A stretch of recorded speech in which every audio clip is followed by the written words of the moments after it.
They thought the worst was behind them. After weeks on the trail, they reached a peaceful valley in Utah, safe, they believed, from danger. But what awaited them in Mountain Meadows was betrayal, horror, and one of the darkest chapters in American frontier history. In September of 1857, a wagon train of about 140 emigrants from Arkansas, men, women, and children, made their way across southern Utah. Known as the Baker-Fancher Party, they were bound for California, hoping for a new life in the West. They had livestock, food, experience, and each other. What they didn't know was that they were walking straight into a cauldron of fear and fanaticism. Tensions in Utah Territory had reached a boiling point. The U.S. government had dispatched an army to confront what it believed was open rebellion by Brigham Young and his followers, who had established a theocratic stronghold in the region. The Mormons believed the federal troops were coming to destroy them. In response, Brigham Young declared martial law. This created a siege mentality, and anyone traveling through was suddenly viewed not as a settler, but as a potential enemy. The Baker-Fancher Party arrived at just the wrong time. As they passed through Mormon settlements, they encountered hostility.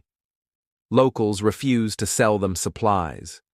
Rumors spread that the travelers had spoken disrespectfully of Mormon leaders, poisoned wells, and even taken part in earlier persecutions of the Latter-day Saints in Missouri and Illinois.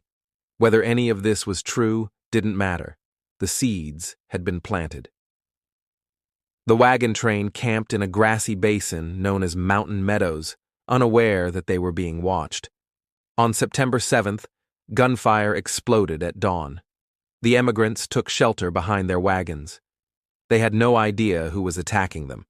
It was a combination of Mormon militia, many disguised as Paiute warriors, and some actual Paiute tribesmen.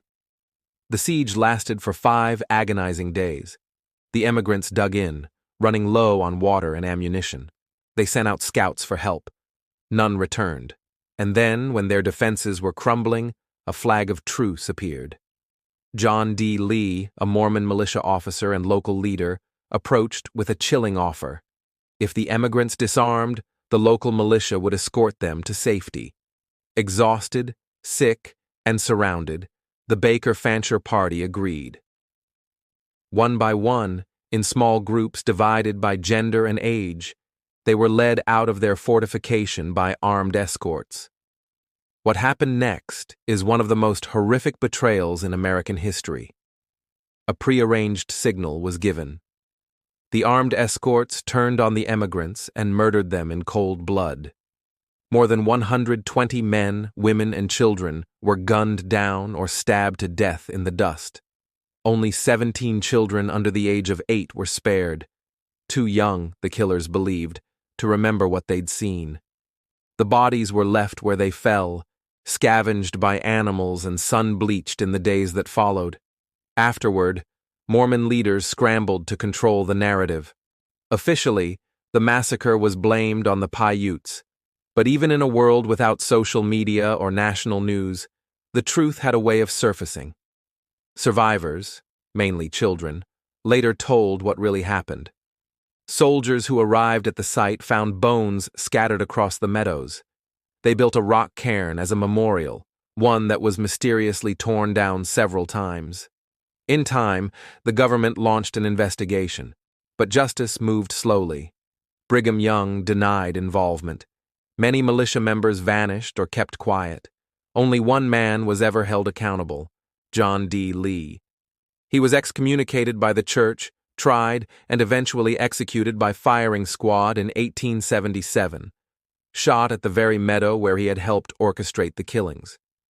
He was buried nearby, facing down the valley where his victims had died.